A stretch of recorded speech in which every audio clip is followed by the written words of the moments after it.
Bonjour à toutes et à tous pour une nouvelle critique sur la planète des singes, l'affrontement. Donc c'est le deuxième volet de la nouvelle trilogie de la saga de la planète des singes. Et donc au casting, il y a donc Andy Serkis dans le rôle de César, Jason Clarke dans le rôle de Malcolm, donc le personnage principal humain, Gary Oldman, etc., etc. Avant de faire cette critique, je tiens à vous faire découvrir les origines un peu de la saga de la planète des singes, car en fait je kiffe trop cette saga et je veux que vous aussi vous kiffiez trop cette saga. Donc c'est parti. A la base, La planète des singes est un roman de science-fiction écrit par un Français, Pierre Boulle, dans les années 60. Il raconte l'histoire d'un petit groupe d'humains qui découvre une planète ressemblant étrangement à la Terre. Le groupe d'humains, accompagné d'un singe appelé Hector, décide d'explorer cette planète. Rapidement, les humains traversent divers paysages faisant fortement penser à la Terre. L'atmosphère y est parfaite pour qu'ils puissent enlever leur combinaison, mais arrivés près d'un lac, ils découvrent alors des traces de pas humains. À leur grande surprise, ils constateront que les singes sont l'espèce dominante et intelligente de cette planète, et que l'humanité est réduite à l'état sauvage. Le roman ayant beaucoup de succès est très vite adapté au cinéma 5 ans plus tard par l'américain Franklin J. Schaffner. Le film reprend la même histoire que le roman avec quelques changements, notamment le scratch du vaisseau sur la planète dans le film, tandis que dans le roman, le vaisseau ne scratche pas mais c'est la chaloupe avec laquelle se déplacent nos héros qui est détruite. Le vaisseau lui n'a rien. Le film ayant coûté presque 6 millions de dollars en rapportera 32 millions aux États-Unis.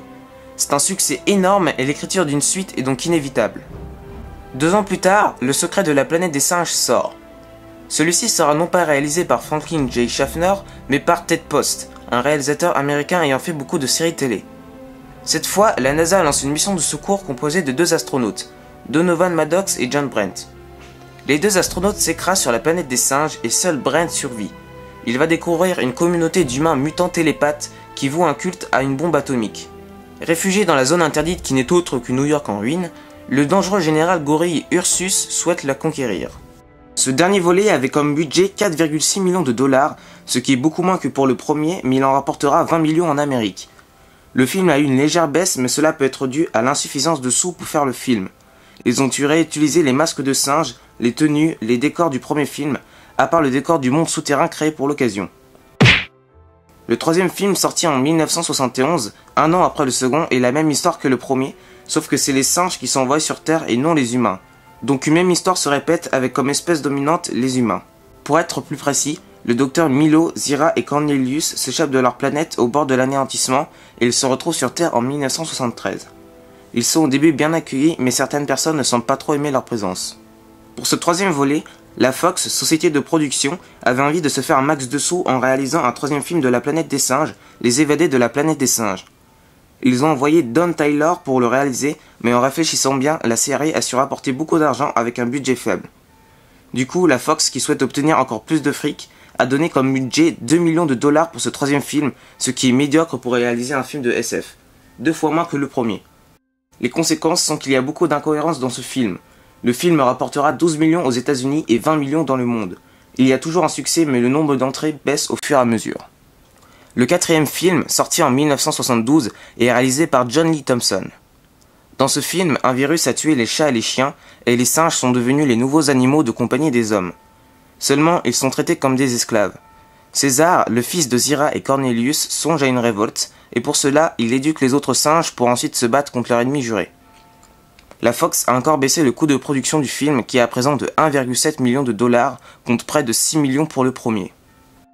Le cinquième film, La bataille de la planète des singes, ressemble fortement à l'affrontement au niveau du scénario. Je n'en dis pas plus, mais ce film a eu encore un budget médiocre, c'est-à-dire le même que son prédécesseur, 1,7 million de dollars, et il en a rapporté plus de 8 millions. En 2001, Tim Burton relance le projet et sort un remake de la série intitulé La planète des singes. Et après tous ces films sur les singes, le public et les réalisateurs veulent encore voir des babouins à l'écran, et donc sort 10 ans après le film de Tim Burton, La planète des singes Origine. Ce film est tout simplement génial, c'est pour moi le plus beau film de la saga, il est à la fois très sentimental et très émotif. C'est aussi un blockbuster intelligent qui construit une histoire au point de vue des singes, surtout de César qui est le seul de son espèce à comprendre dans quelles circonstances vivent ses semblables. L'excellent James Franco joue à merveille son rôle et Andy Serkis aussi, le génie de la performance capture. Je vous conseille très fortement de voir ce film car non seulement vous passerez un putain de bon moment, Mais en plus, il n'y aura pas besoin de voir tous les anciens films de la série pour comprendre, car ce film recommence du début, à l'origine. Sur ce, mon avis sur La planète des singes, l'affrontement. La planète des singes, l'affrontement. Le film reprend l'histoire 10 ans plus tard, après que le virus ait contaminé toute la planète. Les singes, persuadés que tous les hommes sont morts, vont tomber par hasard sur un groupe d'humains. Au fur et à mesure, certains singes ne partageront pas les mêmes idées que César et commenceront à agir seuls selon leur volonté. Le monde parfait qu'a créé César est à présent menacé. Ce film est différent que le premier. Il n'y a ni méchants ni gentils, mais seulement deux camps qui ont chacun leur raison de se haïr. On peut clairement distinguer deux parties dans ce film. La première partie, on présente le mode de vie des deux camps. Les singes ont bâti un village avec des troncs d'arbres qui est, ma foi, plutôt sympathique. Maurice, le meilleur ami de César, instruit les jeunes singes de la même façon que les humains font avec l'école, et tout semble aller bien pour eux. Chacun tient un rôle dans la communauté et tout le monde le respecte. Mais il y a une règle que César a mis en place et qu'il ne faut surtout pas transgresser. Un singe ne doit pas tuer un autre singe. Les rares humains immunisés contre le virus vivent de l'autre côté du pont dans les restes d'une civilisation meurtrie par la maladie. Ils semblent néanmoins plus malins que les singes dans leur construction. En effet, les humains habitent principalement dans une tour où se trouve un centre commercial, quelques habitations dans les étages et un poste radio pour pouvoir communiquer avec le monde entier s'il reste des survivants. Ils parviennent à avoir de l'eau potable, de l'électricité et des armes pour à peu près tout le monde. Seulement, on peut déjà voir une différence entre les deux civilisations. Les singes se montrent plus résistants car ils n'ont pas besoin d'électricité contrairement aux humains qui en ont besoin constamment. Le jour où les humains n'en auront plus, ils retourneront à l'âge de l'Antiquité et ce sera une chute fatale pour leur survie quotidienne. De plus, les singes ne sont pas des rois. Ils n'ont pas besoin d'un matelas et d'une couverture pour dormir, ni d'un couteau et une fourchette pour manger, mais seulement le strict nécessaire pour bien vivre, car croyez-moi, s'ils avaient voulu construire un château immense avec une cour royale, ils l'auraient fait depuis longtemps. Ce qui est étrange, c'est que ces deux camps ont les atouts pour faire la paix, mais il y a toujours une personne qui n'est pas d'accord avec le leader, et la paix s'avère donc impossible. Donc quoi qu'on fasse, il y aura toujours un conflit entre ces deux camps. Ce que César n'a pas vraiment compris. Et ça, c'est sa faiblesse principale. César est le seul singe avec éventuellement Maurice qui a vu les deux facettes de l'homme, et il garde de bons souvenirs du côté sympathique des hommes. Les autres singes, eux, ont souffert à cause des hommes, notamment Koba qui a été victime de plein d'expériences humaines dont il a de mauvais souvenirs. Diriger un peuple qui ont tous une haine extrême envers les humains sauf le leader ne peut qu'être compliqué. Et le film va lourdement insister sur ce fait, ce qui va chambouler le système hiérarchique primate. La deuxième partie du film ressemble plus à un blockbuster d'aujourd'hui pour son final qui laisse entendre une suite godzillesque. Déjà, je dis bravo aux effets spéciaux. Depuis les origines, la motion capture utilisée pour créer César et ses camarades s'est encore améliorée. La motion capture consiste à capturer le mouvement d'un objet ou d'un être humain recouvert d'une combinaison avec des capteurs sensoriels pour ensuite retranscrire les mouvements en 3D sur un ordinateur. Ce procédé permet de créer des personnages animés plus vivants ou plein d'autres sortes d'animations 3D. Par exemple, César est joué par Andy Serkis grâce à ce procédé, ainsi que Koba et Maurice. Le personnage de Gollum également, ainsi que Jake Sully dans Avatar, Tintin dans Le Secret de la Licorne, jusqu'à Lionel Messi dans FIFA 14. Maintenant, les singes sont plus vrais que nature, encore plus que dans les origines, et leurs émotions nous semblent naturelles. Mis à part l'excellence de la motion capture, le film a ses défauts. Trop de personnages sont délaissés au fur et à mesure du film alors qu'ils auraient pu être intéressants scénaristiquement. L'humain Carver est un exemple. Il est juste là pour insulter les singes et faire foirer les plans de Malcolm.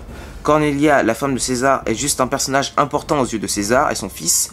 Mais sinon, elle sert à rien. Werner, le badass de la bande, est uniquement là pour assurer une bonne entente du groupe, etc., etc. Tous ces personnages auraient pu être importants, mais malheureusement, le réalisateur Matt Reeves a préféré les mettre de côté et insister sur le personnage de Malcolm. Au niveau des décors, l'ambiance post-apocalyptique est très réussie. Le film a été tourné 90% à l'extérieur, certains décors étant construits, d'autres naturels.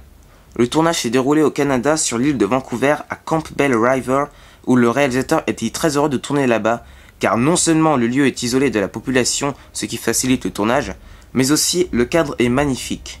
L'autre partie a été tournée à San Francisco, dans la Columbus Avenue, qui a été spécialement modifiée pour obtenir un décor adapté au film. Certaines personnes ont pu assister à la performance de la motion capture en regardant une scène du film en tournage. Les décors sont magnifiques et correspondent très bien à l'ambiance du film. Sinon, que dire de ce film à part qu'il est bien? L'histoire est beaucoup plus complexe que dans les origines, c'est le blockbuster le plus intelligent de l'été car il prend son temps à poser l'histoire avec de beaux dialogues, c'est un film réussi, agréable et intéressant à regarder. Le final est d'autant plus grandiose que les effets spéciaux de la motion capture, donc ce film est l'un des meilleurs films de cet été 2014. Merci d'avoir regardé cette vidéo en entier. Je tiens beaucoup à cette saga depuis que j'ai regardé les origines, et je tenais à vous en faire connaître un maximum. Et si tu as aimé cette vidéo, tu peux t'abonner à ma chaîne, et moi je te dis à plus tard pour de prochaines vidéos.